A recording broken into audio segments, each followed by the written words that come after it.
World War One. Germany's main cause in the World War One depended on General Schlieffen. The Schlieffen Plan. This involved of the soldiers on the right flank to wrap around Belgium to attack France from the back, whilst France were trying to recapture Alsace-Lorraine.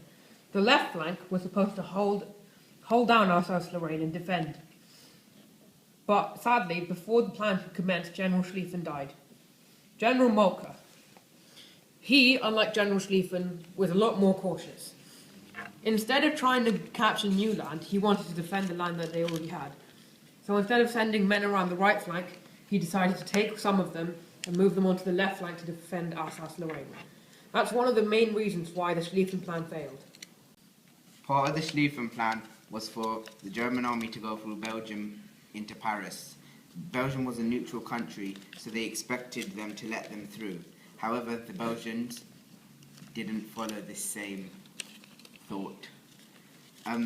The Belgian army, which was supposedly 10 times smaller than the Germans, held the Germans off for a substantial amount of time, allowing the BEF, British Expeditionary Force, to come to their aid. This force was a specialist force trained in Britain.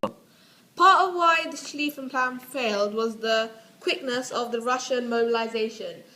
The Germans expected the Russians to mobilize within 6 weeks, but they did it within 2 weeks. So, the Germans had to push about 175,000 of those soldiers to the east of Germany to cover Russia. This meant that less of their soldiers was getting through Belgium, which meant they were going more slowly. The Russians were pushing forward very quickly, as you can see through those pictures. One of the battles on the east of Germany was the Battle of Tannenberg. Another reason why the Schlieffen Plan failed was due to the lack of transportation. In World War I, due to the lack of transportation, the Germans had to walk all around, whereas the French were able to use trains and taxis.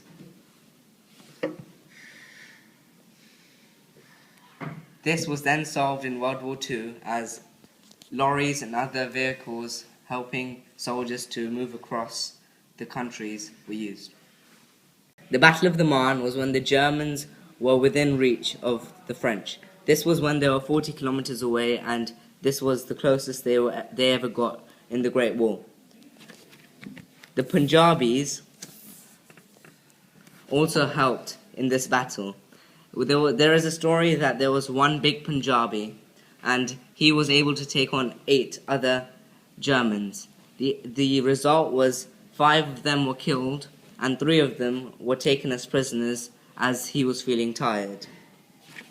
During the Battle of the Marne, the French were strong as they were in their home territory. This meant they had access to a lot of supplies and support when needed. The Punjabs also helped in this battle. The Germans, on the other hand, were very tired due to their amazing amount of travelling because of the lack of transport. The race to the sea. This was a pretty pointless battle. So the Germans, having come from this side, and were forced back to retreat here. Here they decided that it was a good idea to flank around to the sea for some reason. The French, on the other hand, were here. They also decided to flank around here to the sea would be a good idea. This is why it's called the race to the sea. At one point there was a stalemate, and the battle began. Here's where the trenches were first found.